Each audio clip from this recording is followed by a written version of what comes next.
In 2016, California wife and mother Sherry Papini disappeared for 22 days. When she was found, she told authorities a detailed account of being kidnapped and tortured. Years later, in a stunning twist, Papini pled guilty to making false statements about what happened to her, setting off a media firestorm. Now, for the first time, Sherry Papini is telling her side of the story and revealing shocking new information. Sherry Papini, Caught in a Lie, an ID documentary event, Monday, May 26th at 9 on ID. Set your DVR.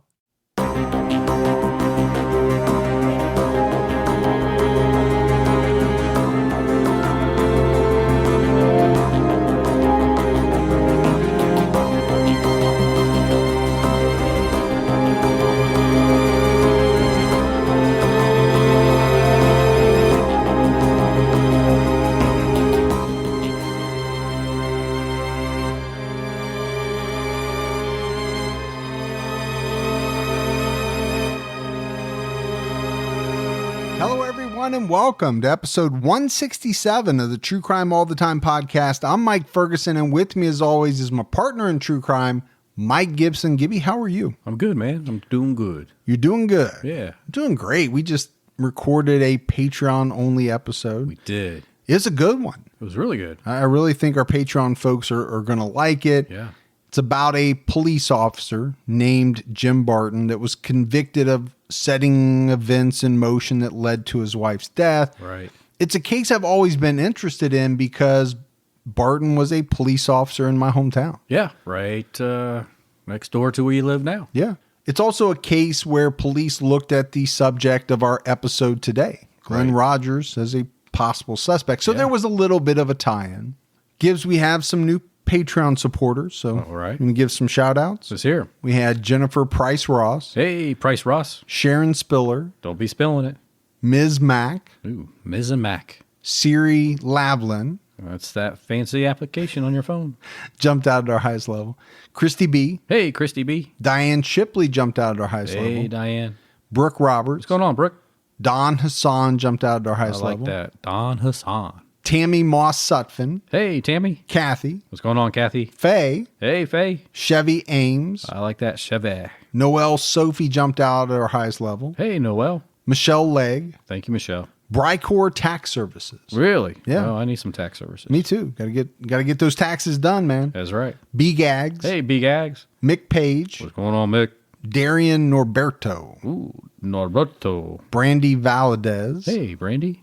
Griselda Garcia. That's a mouthful there. It is. Griselda. Griselda. Wonder if that's more Z like. I bet you it is, isn't it? I think so. Troy Gaylord. Hey, Troy. Gina Frenzel jumped out at our highest level. Frenzel. And Hannah York. What's going on, Hannah? So we appreciate all that new support. And then if we go back into the vault, Gibbs. Okay.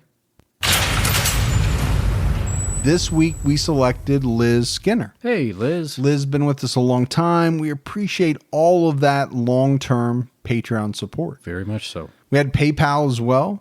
We had contributions by Heather Allen. Hey, Heather. Kathy Snyder. Thank you, Kathy. Mary Ashley. Thanks, Mary. And Shyla Green. What's up, Shyla? So big thanks there. Gibbs, we have a episode out right now of True Crime All the Time Unsolved. Yeah. We're talking about the disappearance and murder of Evelyn Hernandez. Yeah. A fascinating case. It really is. And I don't want to give too much away. No. But this is a case that involves her son. Yeah. 5-year-old son. Her 5-year-old son. This is another one of those cases, and we've had a few, where you really get into the question of social bias. Exactly. As it relates to the search and the investigation into Evelyn's disappearance and murder. Because there will be a comparison to a very well-known murder. So, and I think we can say that part, right? There's some Scott Peterson. There's some Lacey Peterson talk in this episode because it takes place in the same general area. Exactly. In the same time frame. But check that out. It's a very good episode. All right, buddy. Are you ready to get into this episode of True Crime All the Time? I'm ready. We are talking about Glen Edward Rogers. Often you'll see him referred to as the cross-country killer. Sometimes you'll see him referred to as the Casanova killer. Casanova. Which, if you ever did turn out to be a heinous criminal, yeah, I always thought that would be your Casanova nickname. With the K-bar? The K-bar Casanova killer. And Casanova would be spelled with a K. Of course. Yeah. But Rogers roamed the U.S. looking for targets. He was a pretty good-looking guy, which a lot of people believe made it that much easier for him to lure his female victims. Sure, yeah. His MO was basically to search out women in their 30s. He would meet women at bars, somehow talk them into giving him a ride home. Sometimes, Gibbs, he would end up living with some of these women for a short period of time. It's not the first time we've heard this story. No. But ultimately, he was a killer. This is a case that will take us to a number of different states: Ohio, Louisiana, California, Mississippi, Florida. The interesting thing about Rogers is that most of his known crimes occurred in what was really about a month time period in 1995. So based on that, you would call him a spree killer. But he is suspected in a number of other murders. Yeah. And he himself has said at certain points that he killed as many as 70, maybe 80 people. Pretty high count. Now, as often happens, he later retracted that claim. Right. And that happens with many of the killers that we talk about. So it's hard to know the truth from the BS when it comes to these guys and a guy like Glen Rogers. I definitely feel like it is greater than the number he was accused of. Yeah. Oh, I don't think many people doubt that. Right. I think the number's higher. Now, do I think it's 70 or 80? No. Could it be? Maybe. But I definitely think it's higher. There's no doubt that it's higher than what he was convicted for. And we'll get into that. But I think it's higher than what even we'll probably talk about. Yeah. I think there might be some that people just don't know about.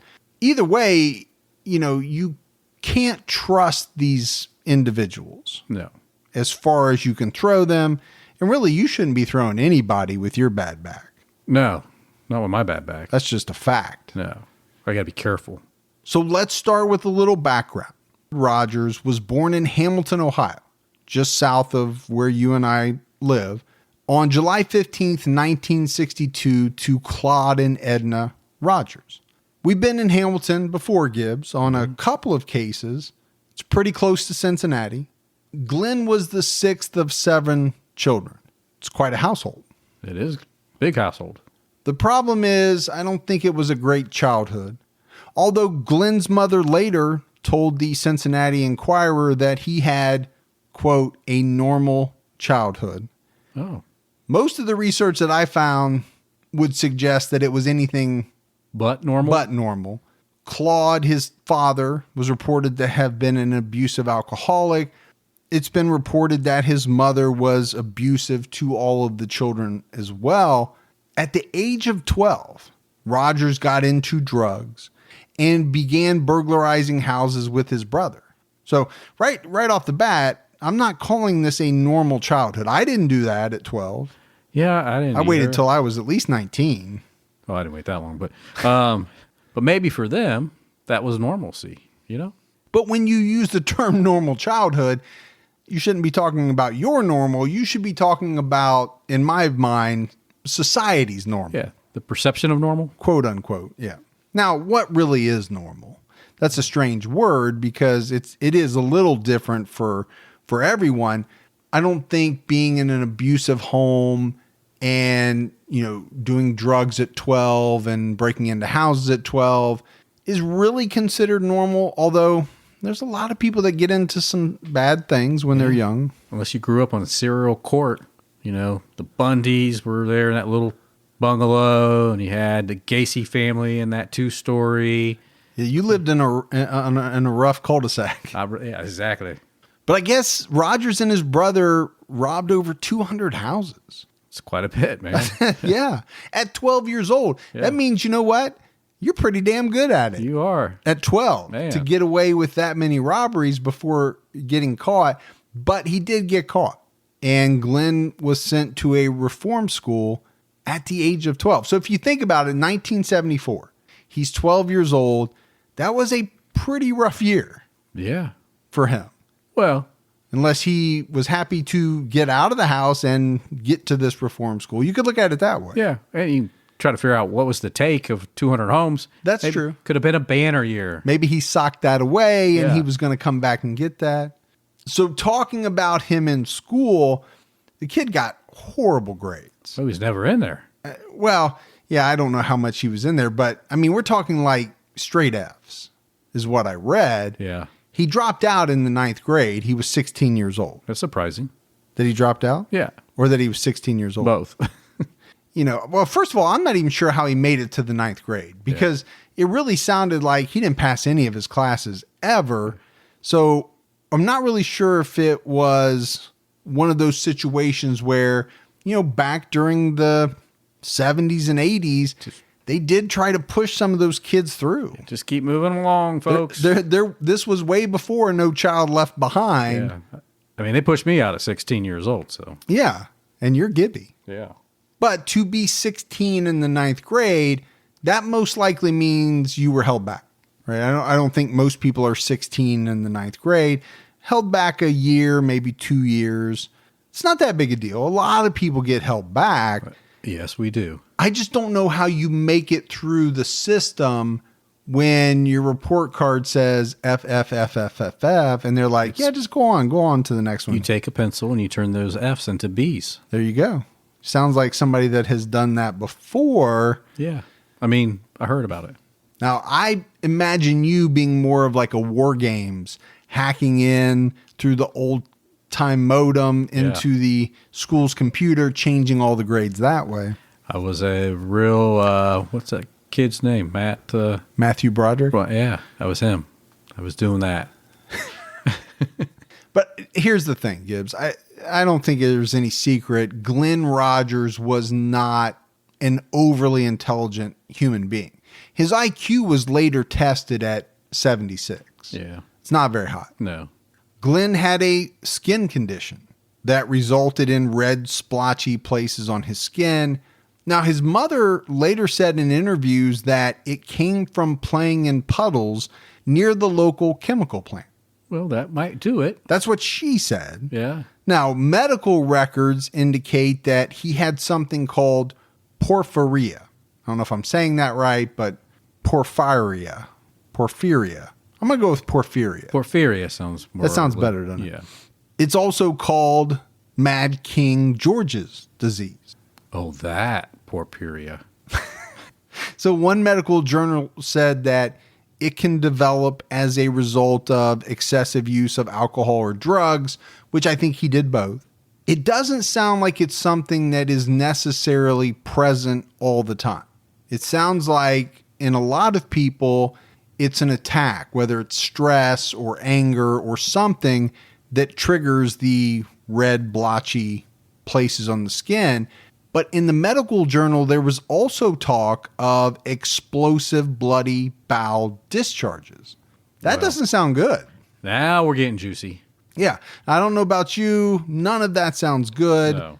Now, I don't want to be blotchy if I can help it, but I sure as hell don't want to be walking down the street and all of a sudden have what is called an explosive bloody bowel discharge. BBD, man, can't be good. I think it's going to ruin the rest of your day. Well, You're going to have a tough time with your wardrobe. your laundry expense definitely goes up. Yeah, you're going to get some strange looks from the dry cleaner. Oh, for sure. For sure. But it does sound like it's a real medical condition. So I'm not making fun of it. It sounds horrible. Well, yeah, it does. To be honest with you. I mentioned that Rogers went to reform school, but obviously didn't reform him. The guy was constantly in trouble for one thing or another. I think a lot of it was related to his drinking or drug use. He had a number of arrests for DUI and public intoxication. One of the things I really took away from his life before he started committing his murders was this guy was extremely abusive to all of the women in his life. He stole. Yeah. He was involved in a lot of thefts. He was a check forger. Pretty much anything that he could do to get by, he would do, I think. He did get married at the age of 18, and the pair had a son. But what was interesting about that story is this woman already had a son. Oh. With another man. Okay. And Happens. it does happen. But Glen Rogers took this boy in and eventually adopted him as his own. Well, that's impressive. It's impressive. It's not something that you think about with killers. Normally To be not honest that with you. compassion. No. Yeah. Or that they would even care enough to go to that length to do something like Right. that. Yeah, they'll have their own kids and they take care of their kids and Yeah. all that, but Just had a special connection. it must have, because it does take it takes a certain type of man to be able to raise another man's son in that way. Yeah. And adopt him, give him your name, and take him as your own. Right.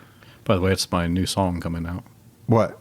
Takes a Special kind of man. man. Yeah. You forgot what the song was already. I just had to remind you. I didn't want to give it away. I don't know, Gibbs. You put that song out, I think people are going to question it. You singing a song called It Takes a Special Kind of Man? Special kind of man. Okay. Maybe I shouldn't. Maybe you shouldn't. Maybe you should think about your song titles a little. I need to think about a More lot in of depth. things more in depth. Yeah. Make a song called It Takes a Special Kind of Woman. Take special kind of woman. How you doing? How you doing? You know you are. All right, so half of our female listeners now think you're talking directly to them. Come on now. You can't do that. You know, I had a lot of, when I say a lot, I had some friends that went to reform school. I had zero. And, well, the ones I had, I chose my friends very wisely. yeah, I didn't. Carefully. But it didn't reform them either, you know? They didn't come back like, wow, man, that really I'm going to change set my you ways. straight. Yeah. No, they were still as wild as they were before they went. Well- Actually, some of them were even more wild.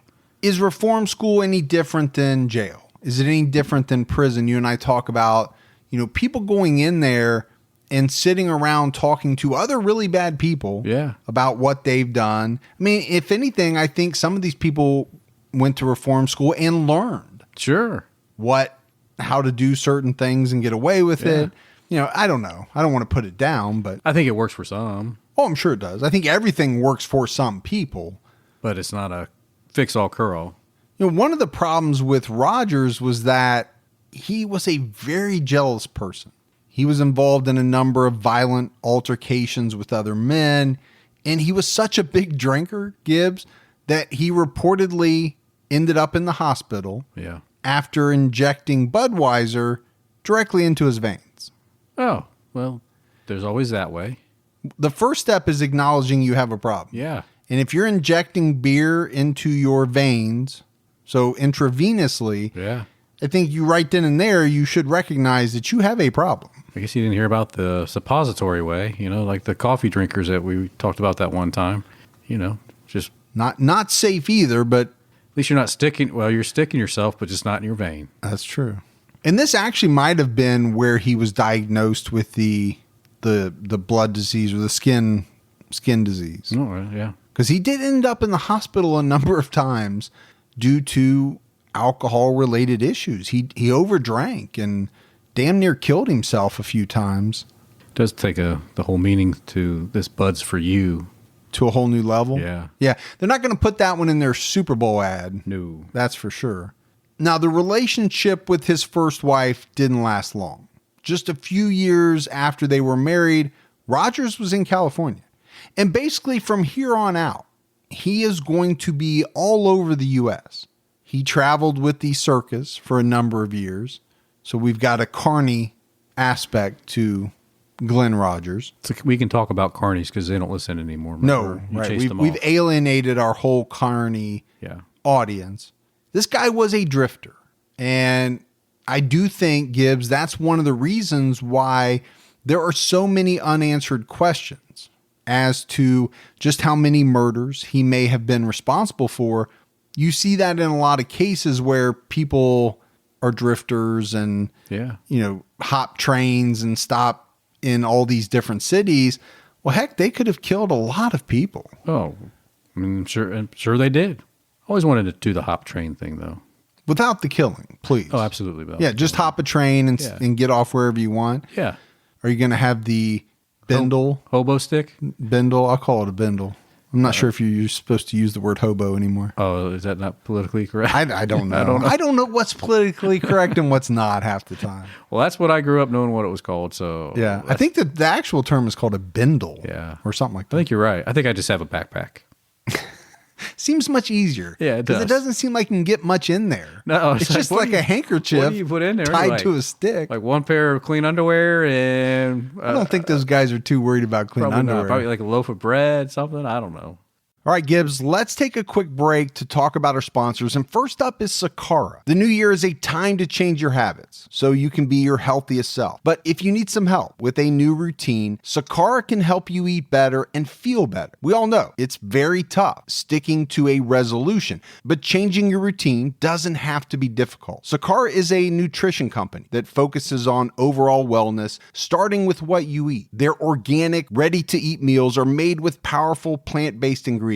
And they're designed to boost your energy, improve your digestion, and get your skin glowing. Their menu of chef-crafted breakfasts, lunches, and dinners changes weekly, so you'll never get bored. And it's delivered fresh anywhere in the U.S. I have my first week of Sakara on the way. I'm really excited. I've looked at the menu. I've looked at the total program. It looks amazing. And along with delicious meals, Sakara also has daily wellness essentials like supplements and herbal teas to support your nutrition. Sakara has received rave reviews from Vogue, Goop, the New York Times, and more. And right now, Sakara is offering our listeners 20% off their first order when they go to sakara.com/TCAT or enter the code TCAT at checkout. That's Sakara, SAKARA.com/TCAT to get 20% off your first order. Sakara.com/TCAT. And Gibbs, you and I have a passion for true crime, but even we need the occasional break. So for me, when I feel like I need a mental palate cleanser, my go-to refresher is Best Fiends. Best Fiends is a puzzle-solving game that makes you think. It has a story, it engages your brain, and it's just plain fun. But while Best Fiends has some challenging puzzles, it's a casual game that anyone can play, but it's definitely made for adults. I love the visual style and the design of Best Fiends. I love the characters, I love the puzzles, but for me, it's that feeling of hitting that next level that I love about the game. Best Fiends is updated monthly with new levels and events, so it never gets old. And you can play it anywhere. You don't need the internet to play, so it's great for traveling. So engage your brain with fun puzzles and collect tons of cute characters. Trust me, with over 100 million downloads, this 5-star rated mobile puzzle game is a must play. Download Best Fiends free on the Apple App Store or Google Play. That's friends without the R. Best Fiends.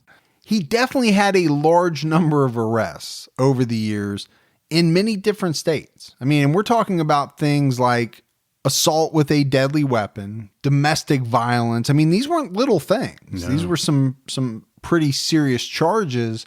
But because he moved around so much, I don't think that the judges were fully aware of his past misdeeds, because it seemed like he was always getting off with just a little slap on the wrist. Well, probably to them, it seemed like first offense. Yes. And look at the time frame we're talking about. They're not punching up a computer probably to see what this guy's been into. Right. And we kind of talked about that on the Unsolved case last week with Barjona. He did terrible stuff on the East Coast. But then when he got out to Montana, which he did terrible stuff, but they had no idea what monster just moved into there. Very similar. Yeah. Very similar. Glen Rogers' first victim is thought to be a 73-year-old Hamilton, Ohio man named Mark Peters, whose decomposed body was found in an abandoned cabin owned by the Rogers family near Beattyville, Kentucky. This was in early 1994. The Cincinnati Enquirer reported that family members of Mark Peters came forward and said that Rogers lived with Peters beginning in late 1993, The problem is the medical examiner couldn't rule Peter's death a homicide because the body was so badly decomposed by the time they found it. Yeah. And that's tough. It's extremely tough. If you can't definitively say that someone was murdered, how are you going to charge somebody with murder? Exactly. But Hamilton police did want to question Glen Rogers about the death of Peters. They just never could catch up with him because by the time they started looking for him, he had already moved to California. Yeah, because he's moving around all the time. Yeah.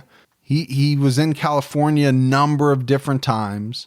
And again, if you're traveling with the circus for any length of time, and I think he did for about maybe 3 years, Yeah. man, you are going to be all over the country. Oh, you're in a different city, different state, every week. In September 1995, Glen Rogers began what is known to be his killing spree. He was 33 years old. He met 31-year-old Sandra Gallagher, a mother of 3, at a bar in Van Nuys, California. And she offered him a ride home. Again, we kind of talked about his MO. He specifically went to bars looking for women in their 30s. Yeah. His known victims are pretty much all in their 30s. And he was such a sweet talker, a charmer, that, and like I said, he was a halfway decent looking guy. Yeah. He would charm these women. The next thing you know, he was getting a ride home with them. And a lot of times that would spell disaster. Well, he'd use that Casanova charm at the bar to do that. Yeah, to get what he wanted. Sure. Unfortunately, what he wanted was to rape this woman. Yeah. Which he did. Then he strangled her. And then he set her on fire inside of her own Ford truck. That's just horrendous, man. The whole thing. Yeah. After he did this, he quickly left town. He should have. He boarded a Greyhound bus to Jackson, Mississippi. That's a long ways. Yeah. From Van Nuys, California to Jackson, Mississippi. But police were on to him. They wanted to question him very early on after Sandra's death. I mean, number one, he had been seen with her at the bar. And when they checked into him, they found that he had a record of setting fires. He had a misdemeanor charge years earlier for setting a couch on fire. In 1991, Hamilton, Ohio police responded to a domestic violence call made by Glen's girlfriend at the time. When they knocked on the door, Glen stuck a blowtorch into the peephole and fired it off. Oh, man. Trying to burn these police officers. Not the smartest guy. Then in 1994, while he was in Hollywood, again, not sure how he got to California, because you would think you try to blowtorch police officers, you're going to be spending quite a bit of time in a facility. But in 1994, he was in California. He got into a fight living in Hollywood with his girlfriend. Yeah. He poured gasoline on all of her clothes and set them all on fire. So the guy definitely had some arson type issues. Yes. In that case, the charges were dropped because his girlfriend refused to testify. Probably scared to death. Of him. Yeah. Yeah, I don't doubt it. But based on their investigation, the Los Angeles police eventually issued a murder warrant for Glen Rogers. And it's the thing about this case. It all happens very quickly. It's sometime in October, he met 34-year-old Linda Price at the Mississippi State Fair. We mentioned it, right? He went to Jackson. Right. He used his good looks and charm, Casanova, again, to worm his way into Linda's life and quickly moved in with her. Oh, really quick. Yeah, I don't know how he was such a smooth talker that, you're meeting someone and you're talking your way into their house, into their apartment to essentially live there. Hey, I don't have a place to sleep tonight. Can I A lot stay of guys here? can't even get a second date. No. Some can't even get a first date. Come on. That's true. But a lot of guys after the first date can't get that coveted second date because they screwed the first one up. Right. This This guy was so good, so suave, You got to move in. that he's moving in. I don't want you to leave. I want you to stay here. That couch is always going to be yours. Gibbs, I'm not sure he was sleeping on the He couch. probably wasn't. It was on November 1st. Glen Rogers murdered Linda Price in the bathtub of her apartment in Jackson, Mississippi. Her body was discovered 2 days later, on the 3rd. The coroner's report said that Price was stabbed 4 times in the chest and the side with a knife, and it was estimated that she had been dead for 2 days. Police also said that the murderer tried to clean both the bathroom and Linda's body before fleeing the scene. So he made the attempt to try to make it look like he wasn't there. He tried. Yeah. And I don't know how good a job he did. I'm not sure what physical evidence in this case they ever had against Glen Rogers, because it would never go to trial. Right. And we'll say why that is as we go along. But 2 days later, he was in Florida. And it was on Sunday, November 5th, that Glen Rogers met 34-year-old Tina Cribbs at the Showtown Lounge near Tampa, Florida. And apparently this Showtown Lounge was a very popular hangout for carnival workers. Oh. Many of them flocked to the Tampa area during the winter months. Want to stay warm. Well, they wanted to live somewhere warm, I guess. Be around with some water. But because of this, Rogers had a number of friends in the area. So he met Tina at the bar. And I think this was another thing that kind of came through the research. In some cases where he was in places where he knew other people, right, he used that to his advantage. He wasn't a total stranger. Oh. He had been to the bar. He had friends in the bar.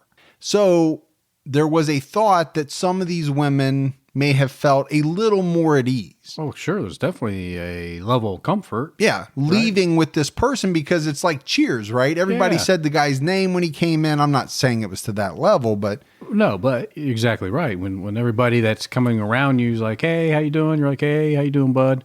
You're like, oh, this is a normal guy. Yeah. Now, I'm not sure that was the same in Mississippi because he hadn't spent that much time there. Right. But in Tampa, he did have some friends. Sure. And it was said that he had been to this bar, many times over the years. He asked Tina for a ride back to his motel, and the two ended up in his room at the Tampa 8 Inn. Rogers stabbed Tina twice and left her body in the bathtub. Then Gibbs, he went to the motel office. He paid for the room some extra days through Tuesday. Okay. And he told the front desk that he didn't want anyone to go into his room, and that included the maids. He didn't want any maid service. Whatever you do, don't let the maids come in here. Which some people may look at that as odd. It is odd. I do not. Well, because I know what do you're saying. not like people in my room when I'm staying in a hotel or motel. I think it's weird to go to the Holiday Inn. front desk to say it. I just put that do not disturb on, and I just leave it on. We'll talk about it more when it comes up at trial. Yeah. I guess this is the Tampa 8 Inn. I'm not sure that they had do not disturb signs. He made his own. Okay. He made a handwritten sign, I think, that said do not disturb. We'll talk about it later. Yeah. But he wasn't taking any chances. Gibbs, he has a dead body in the bathtub, and he needs time to get away. Sure. So he's going to go out of his way to say to everyone, whatever you do, don't come in. But when you look at his crimes and you look at what he did, the one thing that jumps out, at least to me, is that it doesn't appear as though he was super worried about people remembering him, thinking that he, what he did was strange. It's not like, he didn't call from a payphone and say, hey, I'm in room, whatever. And anyway, he gave his real name. I mean, he didn't make any effort to hide who he was. No. And he had to have known that eventually the body of Tina Cribbs was going to be found in that bathtub. Yeah. I mean, anybody's going to know that. Maybe it's not going to be until Tuesday. And that's actually what happened. The maid goes in on Tuesday and finds Tina's body in the tub. But Rogers was long gone by that time because, after killing Tina and after going to the desk to pay for the room in advance, he took off. And he took off in Tina's white Ford Festiva. Oh, the Festiva. And drove to Bossier City, Louisiana, yeah, which is near Shreveport. Sure. And it was in Bossier City that Rogers met 37-year-old mother of two, Andy Giles Sutton, in a bar called the Touch of Class. And he did the same thing again. Somehow talked this woman into being with him. I'll use that term. They ended up in her apartment. And there were some conflicting stories on this. There was some stories that maybe he had stayed there a little while. Right. There were some stories that they just went back there the night of November 8th. Either way, it was November 8th when Rogers stabbed Andy to death in her room, and then he fled her apartment. She was later found dead on her waterbed, which had been punctured. Right. Pretty hard to murder somebody with a knife on a waterbed. Yeah, you're gonna probably hit it and not puncture it. Yeah. Did you have a waterbed? I had a waterbed growing up and I loved it. I did too. What happened to waterbeds? Why'd they go out of style? I don't know. Did you have the full one, or did you have the tubes that you put in? No, mine was just the full, just nothing but water. Yeah. No support. No baffles. No baffles, no nothing. You were just like on the ocean. You moved, the whole bed moved with you. Yep. I actually liked it, but I don't think now at my age, I think if I tried to sleep on a waterbed, I probably couldn't walk the next day. My back would hurt so bad. I think so. Maybe that's why my back's so bad now. Because I did sleep for so many years on a waterbed. Thanks, Mom. Someone's going to message you like, oh, waterbeds are coming back on a big time. Oh, they probably are. I don't see them the way that I used to see them. I don't. It seemed like everybody back in the day had a waterbed. They were it was such a novel thing. It was cool. I think memory foam's really taken over. Yeah, that's what I have now. Yeah, memory same foam. here. But Gibbs, it didn't take long to connect these murders to Glen Rogers, right? These different agencies began talking to each other and they had his name. And once they found out that he was connected to the other ones, it was pretty clear, right, that this guy was a killer. He was on the run and everyone was looking for him. An FBI agent came out and told reporters that one of his family members had spoken to Rogers on the phone. And I guess he said that he would continue killing until he was stopped. The agent said, quote, he's leaving marks. He wants people to know it's him. He wants to make a name for himself. I believe he's enjoying killing these people now. It's kind of hard to argue with. Oh, there is no argument. No, because you and I have talked about this before. Why do you continue to do something unless you enjoy it? Now, take away exercise and take away eating broccoli and stuff like that. You do that kind of stuff because it's good for you. Right. Why do you do other things that you don't have to do unless you enjoy it? Most people don't. Either you enjoy it or a little voice in your head is telling you to do it. But we talked about it. It just didn't seem like Glen Rogers was a man that was all that worried about being caught. It was almost as if he made the decision in late 1995 that he was going to start killing. Now, he most likely had killed before. We talked about the man in Hamilton, but it seems like he made the decision that he was going to target these women, he was going to kill them, and he was going to keep doing it. Well, because you're exactly right. He's not doing anything to hide it. No, and it'll come out in the evidence, right? Once they start detailing out what evidence they have on him, that it's not like he was really going above and beyond to try to cover his tracks. I mean, he was pretty confident in what he was doing. Either that or he just didn't give a flip. Well, he probably didn't give a flip. He said, this is what I'm going to do, and I'm going to do it until they catch me. Yeah. I do think there are people that make that decision. Like Jesse James, you're going to have to shoot me down. Yeah. But look at the timing. I mean, within a month's time, this guy has killed 4 women. That we know of. That at least. Yeah. That we know of. All right, Gibbs, let's take a minute to talk about Upstart. Between hitting the gym, eating cleaner, learning new skills, there's a lot of ways that we can better ourselves in the new year. But I can't really think of one that's more important than starting the year off by tackling that high-interest credit card debt. Our friends at Upstart.com are here to help. Upstart is the revolutionary lending platform that offers smarter rates to help you pay off high-interest credit card debt. They go beyond the traditional credit score. When assessing your credit worthiness, they reward you based on your education and job history in the form of a smarter rate. And the best part is that once the loan is approved and accepted, most people get their funds the very next business day. The next day, over 400,000 people have used Upstart to pay off credit cards or meet their financial goals. So free yourself from the burden of high interest credit card debt by consolidating everything into one monthly payment with Upstart. See why Upstart is ranked number one in their category with over 300 businesses on Trustpilot. And hurry to upstart.com/TCAT to find out how low your Upstart rate is. Checking your rate only takes a few minutes. That's upstart.com/TCAT.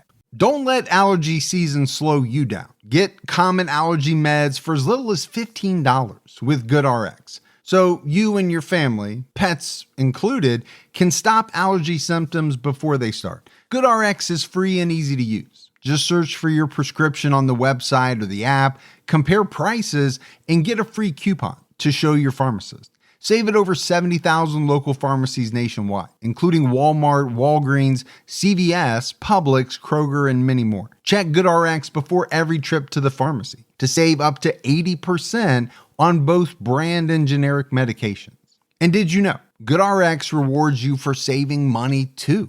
Join GoodRx Rewards today and earn points every time you use a coupon. Remember, GoodRx is not insurance, but works whether you have insurance or not. And it could be your insurance copay price. I've been using GoodRx for years, and I can't tell you how many times I have saved money even with my insurance. Stop allergies before they start and save big on allergy medications this season with GoodRx. Go to goodrx.com/TCAT. That's goodrx.com/TCATT. A week after Rogers murdered Tina Cripps, he was in Kentucky. And by this point, the story was all over the news. They were looking for Glen Rogers. They knew exactly who he was. He'd already been profiled on America's Most Wanted. They came out very quickly with an episode. So you had all these police officers in all these different states that were advised to be on the lookout for Glen Rogers. Many of them, Gibbs, it was said, were carrying his picture. Yeah. This is what a big story it was and what type of manhunt we're talking about. Rogers had gone back to Beattyville, where he had relatives. These relatives lived across the highway from the family cabin where the body of Mark Peters was found. But these relatives wouldn't take him in. They knew about his past. Obviously, he was all over the news. Right. They called the police. Yeah. Come get this crazy member of our family now, please. And it was on November 13th, 1995. A police officer saw a person that he thought was Glen Rogers driving a white Ford Festiva, and he attempted to pull him over. We talked about the Ford Festiva, similar to the Ford Fiesta. Oh, we're going to bring the Fiesta back into the picture. I mean, it was very similar, right? I'm not even sure why they made both of them. They were both little subcompact cars back in the day.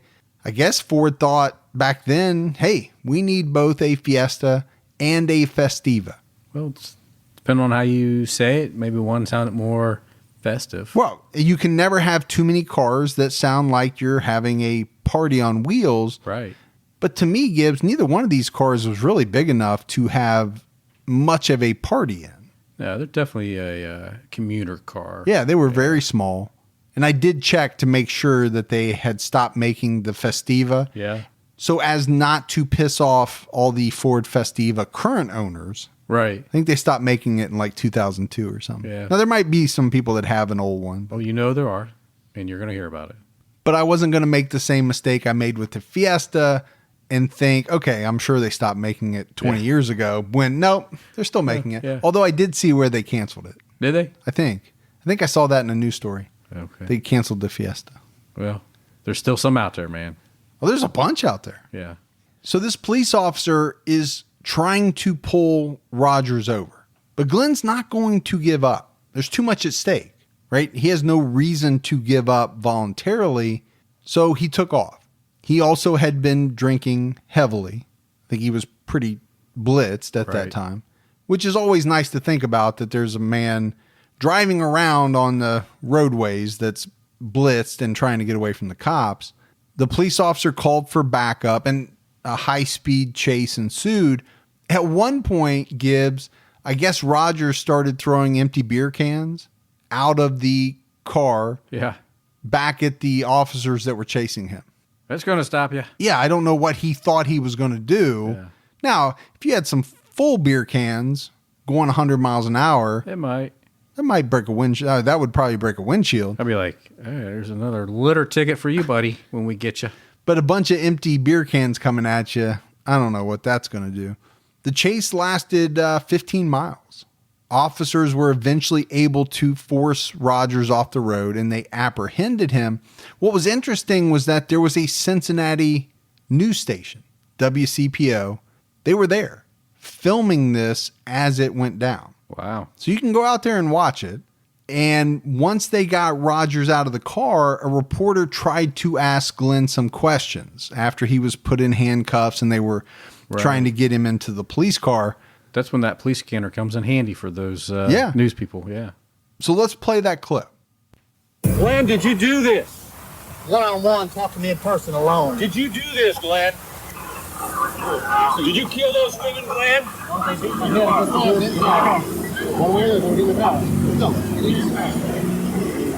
Glenn, did you kill those women? One-on-one alone. After jail, you interview me. Did you kill the women? You hear me? Did you kill these women, Glenn? No. So I know it's a little hard to understand. The guy keeps asking him, he keeps saying one-on-one, come down, interview me at the station, one-on-one. Because the reason why it's hard to hear, the entire time the police officers are trying to jam his head into the car, and he's fighting them to talk to this reporter. Right. I just thought it was interesting because it doesn't happen very often that a news crew is there to witness and film a high-speed chase and the police taking down, the suspect. Yeah, they probably got a Peabody for that. It wasn't like this was a 3-hour chase and it was 15 miles and they were doing like 100. So over pretty fast. You can do that math. That's 7, 8, 9 minutes. When police officers searched the car, they found a bunch of food, a cooler, a duffel bag, a comforter, and 2 pillows. I don't think it was that hard to tell that this guy was either on the lam, or he was on some type of cross-country vacation by himself. Yeah. Also in the car, they found license plates from both Mississippi and Florida. Because really, when you think about it, you can never have too many different license plates. No, it's important to rotate them. Like your tires. You're supposed to rotate out your license plates. Should. So that they wear evenly. Exactly. But I'm sure that wasn't suspicious at all, right, to police. Not that it matters. They know they got the guy. They know that this guy is wanted for multiple murders. Really, the biggest things they found in the car were a motel room key to the room where Tina Cribb's body was found. Yeah. That's pretty damning evidence. It's hard to skirt around. They also found a blood-stained T-shirt. Yeah. And they found a pair of jeans with blood on them and a blood smear on the inside of the driver's door.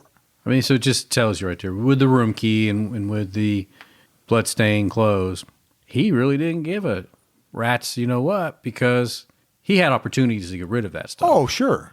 But he didn't care. He didn't care. What are they going to do? He figured if they're going to catch me, they're going to catch me. And doesn't matter what I have in the car. Right. But you've essentially given them like slam dunk type evidence.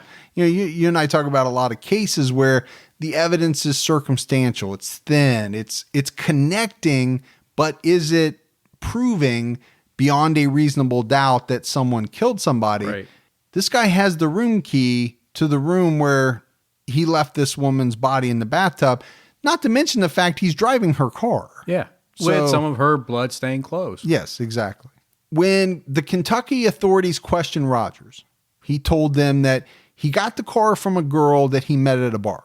He said the two went back to his hotel room and Rogers took off with her car to get some beer and cigarettes. He decided not to go back, but he said when he left the girl, she was alive. Well, that makes sense then. Oh, sure. Yeah, okay. Go ahead, go on your way. Yeah. We're done with you. I mean, it's a Ford Fiesta of Festiva. Or Festiva. It's a Ford Festiva. Fiesta. Fiesta, yeah. I'm surprised they didn't make one of those too. Yeah, they could have. A Fiesta. Yeah, maybe they did. So what happened next was basically you had a whole bunch of states who lined up to get their hands on Glen Rogers. Right. Because they wanted to try him for murder in their state. It was ultimately decided that Florida would get their hands on him first. And Gibbs, I think it makes a lot of sense, right? Florida was the first to charge him. They definitely had the evidence to back their case up. He was driving in it. It was found in the car. Police and prosecutors from all these different states, they actually came to Kentucky and they all met together and agreed that Florida had the best chance of convicting Rogers. Yeah.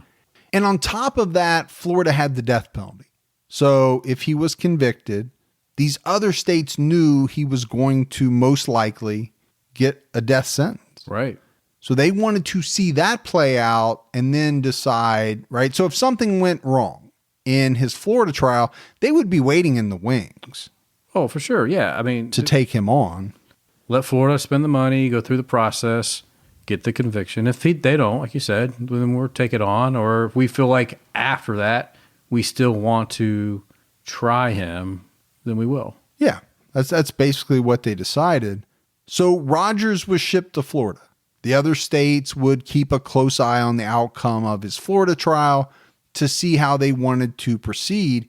He went on trial for the murder of Tina Cribb in late April 1997. And we've already talked about it, right? The evidence against him was overwhelming. He was caught driving Tina's car. He had a key to the motel room where her body was found. They later did DNA analysis of the bloody jeans in the car, and they found a mixture of both Glen's and Tina's DNA. Okay, I don't know what else you need. I'd say pretty compelling. Prosecutors also produced Rogers' watch that investigators found back at the motel next to Tina's body. Yeah, that doesn't help. No, I mean, I think it would have taken a miracle for him to not be found guilty in her murder. This is just, evidence stacked on top of evidence. It's way more evidence than you and I see in a lot of cases. Really, for a prosecutor, it's a dream come true. Yeah. Right? Right. Because a lot of prosecutors are weighing their evidence, even trying to decide whether or not they can persuade a jury. There's no decision here. No. I mean, you've got everything you need. Now, there could be something that you're not aware of that could put a snag in the trial, but I don't know what it would be. The only thing they really need to do is to keep it clean, get it to trial, get it through, be done with it so they don't lose anything down the road if it goes to appeal.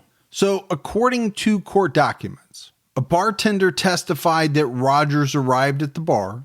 Then Tina Cribbs and 3 female friends arrived a few hours later. Rogers purchased the women a round of drinks, and I guess he introduced himself as Randy. Eventually, he asked Tina Cribbs for a ride, and she agreed. Now, the next morning, she didn't show up for work. A motel clerk testified that Rogers had arrived at the motel by cab on Saturday. This is a day before the murder. The motel clerk said that Rogers told him he was a truck driver and his truck had broken down. On Saturday, he paid for a 2-night stay. And then the clerk testified that on Sunday evening, shortly before Rogers came into the motel office, he observed this guy with 2 suitcases near his motel room. Yeah. This is interesting because we know he's about ready to come into the office and pay for additional nights. Yes. Why is he getting additional nights if he's taking his suitcases with him? When he's packing up his stuff and leaving. So it's interesting testimony. The clerk went on to say that he saw Rogers packing the suitcases into a white Ford Festiva. Rogers then entered the office, paid for the additional nights, talked about the "I don't want anybody in my room." This is where the "do not disturb" sign comes in. Yeah. Because what the hotel clerk testified to was that Rogers asked for a sign. The guy said, "We don't have any." And then it was around 9 a.m. the next morning the clerk saw Rogers leaving the motel alone in the white Ford Festiva. The cleaning person at the motel testified that she went into the room on Tuesday and she noticed a handwritten "Do Not Disturb" sign hanging on the doorknob. She also said she saw the same exact sign on Monday, and so she never went in, right? She didn't go in to clean it. When she went in on Tuesday, this cleaning woman found Tina Cribb's body in the bathroom. She was lying on her back in the bathtub. She was clothed, wearing a damp t-shirt, underwear, and socks. The state's forensic pathologist estimated that Tina Cribbs could have been dead for between 1 to 3 days before she was found. He said that she died as a result of 2 stab wounds, one to the chest and one to her buttocks. And you wouldn't normally think that that would be a very serious wound. No, you wouldn't. But apparently it hit some type of artery, and it was actually a very devastating wound. In addition to those injuries, she had bruises, abrasions, and a shallow wound to her left arm, which the pathologist said was some type of defensive wound.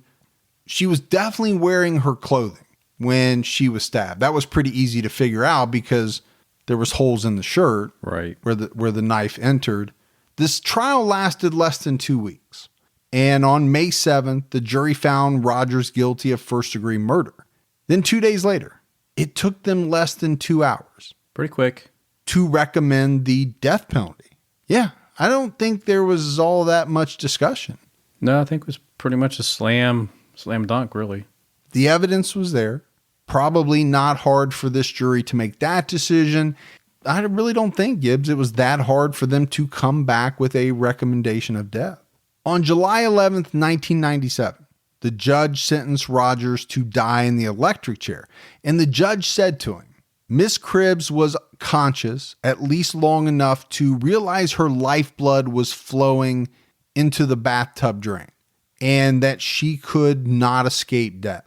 Gives us kind of a chilling statement. Well, it really is. And it conjures up a very sad image of this woman's final moments. Yeah. I mean, basically what he's saying is she's wounded. Right. And I mean severely wounded, but she's conscious. So she's seeing herself bleed out. Yeah. With the knowledge that she's not going to make it. No, she's probably feeling her limbs go numb as the blood leaves her body, and sad. And you think about it, she's alone. Yeah. No one there to help her. It is very sad to think about what those final moments must have been like for Tina Cribbs. And I'm sure that that type of stuff entered the jury's mind when they brought back the recommendation for the death sentence. Oh, yeah. It was a very callous murder. But all his murders were, you know? I think they were. I think they were very callous. And Rogers' own defense attorney, we'll talk about it here in a minute, but he has some things to say about this guy. Glen Rogers was unfazed as the verdict was handed down, as his sentence was handed down. It was like it just didn't bother him, or it didn't register. It could be that. I just think, like we said earlier, I just don't think he cared. Catch me if you can. I'm going to go around and kill people. I'm not going to do anything to cover it up. If you get me, you get me. I'll deal with it at that time. As he was let out of the courtroom, he told the media, all I got to say is I'm not guilty and I will be back. I think he stole that from the Terminator. I think he did. It's very Terminator-esque. One reporter asked him if he was afraid to die, and Rogers said, no, not at all. I don't think I'm going to neither. Well, he's very confident.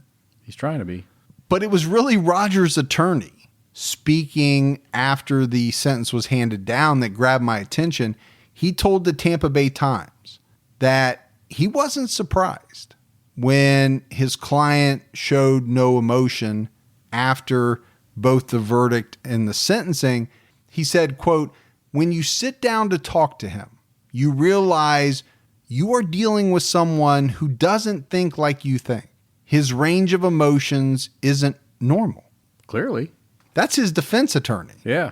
Who probably spent, quite a bit of time with him Well, I mean, this guy worked with his client day in, day out through this trial. So if anybody's going to know how he is, it's going to be the attorney. Gibbs, and I think it's true of a lot of killers. You know, we profile or talk about a lot of these people. It seems to me that many of them, either they just don't have the emotions, right, or they're not able to process them the way that most of us do. And we know, right, a lot of true psychopaths don't really have empathy. They're not able to show those type of emotions. Especially if they had any type of head injury. It has an impact. I actually watched a TED Talk about head injuries and the impact to killers and the different aspects that it could have. Yeah. A lot of which amazing. A lot of which we've probably talked on and we have. Some of our episodes. On June 22nd, 1999, Glen Rogers was convicted of first-degree murder in the strangling death of Sandra Gallagher. So that was California. They made the decision that they were going to try him, and they did. And they got a conviction. He's never been tried for any of the other deaths for which authorities believe he's responsible. And I guess you could look at it a couple different ways. I don't know why California made the decision they did. I never saw the reasoning behind it. You could say, hey, this guy's on death row. Right. He's going to die. Why would we spend the money and resources to get a conviction, but a sentence that is less than death? And even if we could get death, what do you have? 2 death sentences? Right. You can only die once. On the flip side of that, you can make the argument that you're doing it for the victim. You're doing it for the victim's families. And that's valid to me. Sure. But I see both sides of the coin. I think that's probably why the other states didn't proceed with anything, because they knew death penalty here. If, for whatever reason, something bizarre happens, he's got life over here in California. Why would we ever spend the money and time and energy to push that through unless we were trying to make a statement to him and to give assistance or help to the family? Yeah, and I think the other thing is you can look at, there is no statute of limitations on murder. Yeah. So if something were to happen and his death sentence got overturned, his conviction got overturned, they could take him to trial anytime they wanted to. Yeah. Over the years, police have tried to link Glen Rogers to many different unsolved homicides. I mean, they have his DNA on file, and I'm sure it's been checked many times over the years. As far as I could tell, from the research that I did, there have been no other crimes directly linked to him. Yeah. Definitively. We talked about it on Patreon, and he was a pretty solid person of interest for a little bit. Yeah, in the case that we did on Patreon, you're right. He lived, 25, 30 minutes south of my hometown, right. the case that we talked about. And it was around that time frame that it was before he started his murder spree. Yeah. They definitely looked at him as that case dragged on. But I think in that one, if I remember, they did check his DNA and it didn't match. Right. Anything that was collected at the crime scene. One interesting thing is I did find a newspaper article from 2017 that said a Glen Edward Rogers was arrested in Pennsylvania on a DUI charge. Gibbs, it would really suck to have the same exact name as a horrible killer. Yeah, it really would, man. We're not even talking first and last. You have the same middle name as well. Yeah. It reminds me a lot of the Joel Rifkin Seinfeld episode. Yeah. Sitting at the ball game in that episode. Yeah, I might be changing either my first name, my middle name. I might be changing something. I'll be changing that last name there for sure. Seinfeld episode. Rifkin. Why couldn't you be Harry Rifkin? Well, that's a good point. You could be. I just would change Rifkin. As we wrap up this episode, right? I think no doubt Glen Rogers was a monster. Technically, he still is because he's not been executed yet. The question I have is just how many murders did this man actually commit?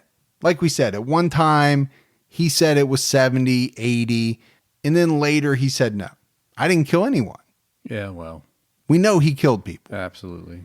And we don't have time to talk about all the murders that he's been linked to, but there is one very famous case that I think we have to talk about. Glen Rogers has been linked to the murders of Nicole Brown Simpson and Ronald Goldman. Now, there's no hard evidence, but there are definitely some interesting ties here. A guy named Anthony Mioli studies serial killers, and he spent a lot of time in person and corresponding with Glen Rogers over the years. Now, I found this interview that he did with Dr. Catherine Ramsland. A lot of true crime fans are very familiar with her work. Mioli said that the DAs that were working the Simpson-Goldman case, they were aware of Glen Rogers at the time. He was in the area when Nicole Simpson and Ronald Goldman were murdered. He was said to have lived about 20 minutes away from the murder scene. Fairly close. Fairly close. And I guess he was working for a painting company at the time. And that company that Rogers worked for reportedly did some estimates. And they did some work on the condos where Nicole Brown Simpson lived. According to Mioli, Rogers' last day at the painting company was just after the murders took place. And then you have Glen's brother, Clay Rogers. He has said that Glen told him that O.J. Simpson hired him to steal some diamond earrings from Nicole's place and to murder her if it came to it. That's some big words there. Yeah, and I think they ended up doing a documentary about this. I can't remember what it's called. I haven't seen it. And I'm really not sure what to make of all of that, but you have to admit, it's a very interesting tidbit to talk about. We know that Rogers used a knife. Yeah. I think everyone remembers the graphic details, the pictures of the Nicole Brown Simpson, Ronald Goldman murders. They were horrific. Well, it was one of the most famous cases ever. Yeah. Here's my thing. Because it is so famous, it seems to me that it's something that if he really was involved, he would have wanted to take credit for. I would think so. I mean, this is a guy that once said he killed 70, 80 people. I think he would have come out and said that he was the killer. Yeah, he would have boasted about it for sure. If you're going to boast about 70 or 80 murders, wouldn't you tossed in, oh, by the way, one of them was Nicole. And especially now, he's been on death row for 20 plus years. Yeah. He's not getting off. They're not going to commute his sentence. They're not going to, he's not going to get a new trial. If any of that stuff would have happened, it would have already happened. Yeah, he's going to die in prison. He is. One way or the other. He's going to either die of natural causes or they're going to take his life. It seems like he would come out at this point and say, yeah, I was involved. Right. Because of the infamy that he would gain from disclosing that. But, like I said, he's currently awaiting execution on death row in Florida. So there's still time for Rogers to admit to other things. The one thing I will say is that very recently, there have been a lot of family members that have been pressuring the Florida governor to make this execution happen sooner or later. There's a lot of people that are upset that it's taken this long. It's been quite a long time. Yeah, I guess this guy has filed a number of appeals, which, there's a natural appeal process anyway. Right. That usually drags out the execution date, into the future, but he's filed a ton of appeals. It would take us a whole hour probably to go through all of them. But that's it, Gibbs. That's it for the story of Glen Rogers. We have some voicemails. You want to check those out? Yeah, let's check them out. Hey, Mike and Gibby. So this has been a long time coming. I've been listening for probably the last oh God, like 2 years. Definitely all caught up on everything. Sadly, sometimes I re-listen to certain episodes just because I think the way you guys cover things is phenomenal, honestly. As somebody who has been a victim of stalking and rape, it is really, really refreshing to be able to listen to people who I just consider to be really real people. Not that we aren't all real people, but that you guys you keep it real and you keep it light when it needs to be, but you also bring it home when it needs to be brought home. It's reassuring to know that there's people out there like you guys, Mike and Gibby. I'm not Team Gibby or whatever. I'm Team both of y'all because I love you both. Y'all are like old friends to me at this point, and I just wanted to say thanks for being there for all of us and all of the victims' families. In any case that you cover, y'all do such a good job of not letting it become about the killer or about the perpetrator. You keep it where it needs to be, which is focused on the victim, and I love that. So as they say, keep your own time ticking. Have a great day. Oh, I really appreciate that. That was a nice voicemail. Very heartfelt voicemail, and it makes us feel good. Yeah. I know you like to keep it real, Gibbs. I like to keep it 100, as the kids say. Is that what the kids say now? Yeah, I think it means the same thing, but I don't know. I'm not going to use it because it probably means something bad, and I'm saying something. That happens when I'm talking to my girls or something. Right. I think something means something. It's slang, and I think it means something, and they're like, Dad, you can't say that. It means something totally different than what you're thinking. Yeah, I'm just going to say keep it real. Okay. I'm going to keep it 100 and hope that it doesn't mean anything bad. Okay. Hi, guys. My name is Shauna, and totally Team Gibby. I was calling, and I love your podcast. Listen to it at work all day long. Totally awesome. I was wondering if you guys wanted to check out. I'm from Columbus, and there was a serial killer that's never been advertised. There were two ladies, Lisa Crow and Shauna Sowers, that were murdered. He was going down 70 and kind of hit by Buckeye Steel at 104 and killed lots of women. Left them like in dumpsters and right by Buckeye Steel. So anyway, love you guys and can't wait to hear the next one. Keep your own time ticking. Take care. Bye. Well, it sounds like an interesting case. We're going to have to look into it. Yeah, we'll dive into it. Hey, Mike and Gibby. My name's Cammie. I'm from California, and I'm 21 years old. Most of the voicemails that I hear are older than me. So here I am representing us young ones that are interested in true crime, I guess. I just wanted to say that I love your podcast. I binge it way too frequently. My roommates think I'm kind of crazy and might kill them in their sleep, but, we all have our things. I just wanted to ask you a question. It's just interesting to me that you guys dedicate so much of your time and lives in researching true crime and making it your jobs. And I was just wondering how that came about. Was there something or someone that inspired you to do that, a story that you heard or something you saw that sparked that interest in you guys? And what made you decide to do it full time? Just wondering if you got support from your friends, if people thought it was strange or cool, I guess. I don't know. Let's hear the story. Thanks so much. Keep your own time ticking. Well, Gibbs, I think we've talked about this maybe before, maybe on a Q&A or something like that. Sure. At least for me, there was no one thing that I can point to as the reason why I got into true crime. Right. I can remember reading some books when I was younger, Helter Skelter and In Cold Blood and some stuff like that. I also remember American Justice, City Confidential. There were some shows like A&E type shows that I just really started to get into. And I think that just kind of fed the hunger for wanting to know more about these bad people and why they do what they do. As far as doing it full time, you don't. You still have a real job. I do. The reason why I do it full time is because my company said, you know what?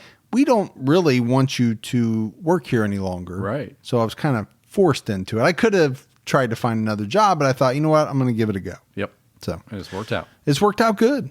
And we're having fun doing it. And we'll keep doing it as long as people listen. Keep listening.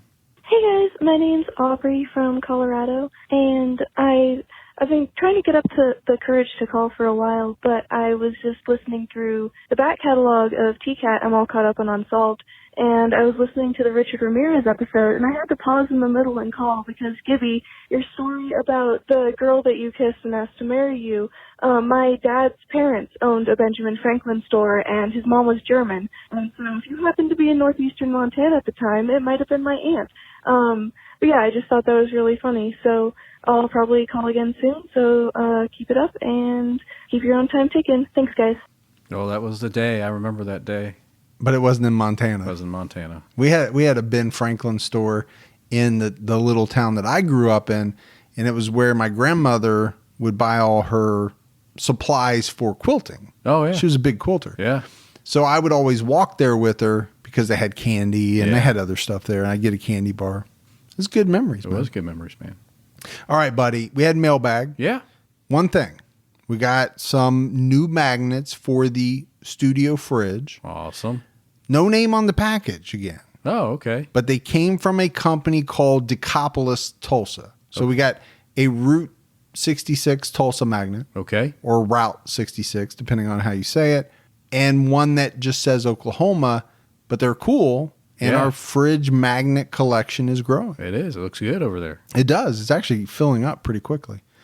All right, everyone. That is a wrap on another episode of True Crime All the Time. So for Mike and Gibby, stay safe and keep your own time ticking.